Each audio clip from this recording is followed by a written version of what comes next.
Mga master, dito tayo sa may Garud Bridge. Ayan yung view dito sa Garud Bridge. Ito, may kasama ako dito, si Lian, nagka-casting. Hindi nawawalan ng pag-asa na makahuli at maka-entry. So, ayan yung view. Ganda ng view.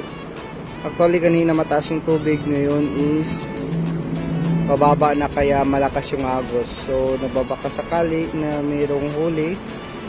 So, update na lang mamaya mga guys. Mga master, update na lang. Doon, meron din nagbababad. So, ito yung mga gamit natin. So, let's go!